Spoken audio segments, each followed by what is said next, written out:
Well, hey ladies, welcome to week 2 in the Book of James series. We're learning this idea of living an unfractured life, that we live out our faith in our values, in our desires, and in our actions. And so today we're going to emphasize the listening and doing, that we read God's word and we obey what it says. So here's what we're going to start with. Fractured faith means your desires inform your views on things like modesty, success, and even social issues, rather than letting God have the loudest voice. So ladies, this is what I want to emphasize today, because this is true of so many Christians. You know, remember, James is writing to a Christian audience. So the people he's writing to are people that have put their faith in Jesus.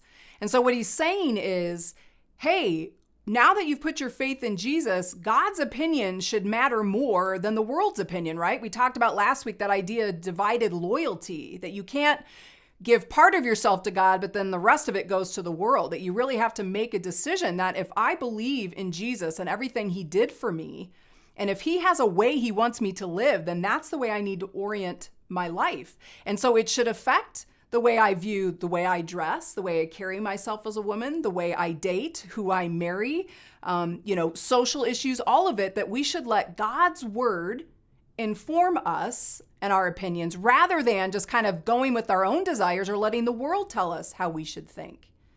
Here's how James says it in chapter 1, verse 21. He says, "Get rid of all filth and evil in your lives and humbly accept the word God has planted in your hearts, for it has the power to save your souls." An unfractured life means we orient towards God's truth, that we get rid of the stuff that was our old way of living, where we just did whatever we wanted and let our desires take us where we want to go, and let God's word transform our hearts, that word gets planted and brings blessing and wholeness from our life. Because the Bible teaches a heart divided cannot stand. The double-minded are lost, confused, and easily deceived. And I can say that was true in my life. In my early college years, I was raised in a Christian home. I'd put my faith in Jesus at a young age. But when I got to college and was kind of left to my own devices, I was living a different life on the weekends, but then would go to church. And there were many times that I would be like, oh God, I know I'm sorry. I shouldn't do this, that, or the other thing, but it's just too much fun, or that's what everyone else is doing. And so that's what I want to do. And I was lost and I was confused and I didn't live a life of peace because, ladies, we can't live this divided life. We can't give part of ourselves to God and not all of us, because a divided heart will not stand. That's why James says this: don't just listen to God's word, you must do what it says. Otherwise, you're only fooling yourselves. For if you listen to the word and don't obey it, it's like glancing at your face in a mirror. You see yourself, walk away, and forget what you look like. I want you to be honest with yourselves. This is where I had to get honest with myself, is how silly it sounds, right? That we would look at ourselves in a mirror and then walk away and forget what we look like.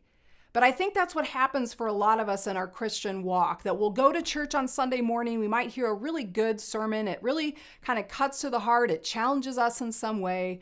But then we go back to life and we're working through the week. We're doing things with our families and we just kind of forget and we just kind of go back to the way we've always done things. And it's as silly as kind of looking at ourselves and forgetting what we look like. And that's why genuine faith really means practical obedience. Simply read God's word, obey what it says. This is the path to lasting joy and peace. So James hits on this idea in the first couple chapters of the book. Let's read a few of those passages. "But if you look carefully into the perfect law that sets you free, and if you do what it says and don't forget what you heard, then God will bless you for doing it." And then in chapter 2, he says, "What good is it, dear brothers and sisters, if you say that you have faith, but don't show it by your actions? Can that kind of faith save anyone? Suppose you see a brother or sister who has no food or clothing and you say, 'Goodbye and have a good day. Stay warm and eat well.' But then you don't give that person any food or clothing. What good does that do?" And he continues in verse 17. He says, "You see, faith by itself isn't enough. Unless it produces good deeds, it is dead and useless." Now, someone may argue some people have faith and others have good deeds, but I say, how can you show me your faith if you don't have good deeds? I will show you my faith by my good deeds. So ladies, don't misunderstand this. James is talking and emphasizing about what life looks like when you walk with God, once you've put your faith in Jesus. He's not saying in this passage that your good works are part of what saves you. What he's saying is genuine faith, an unfractured life, means that what comes out of your heart, the way you live your life, will reflect the changed heart that you've had, right? Those fruits of the Spirit growing in you, that new heart that God gives us, that will be evidenced by the way we live, by the things that we value, by the actions, how we treat people, the words that come out of our mouths, the way that we carry ourselves in a world that doesn't care about God's opinion.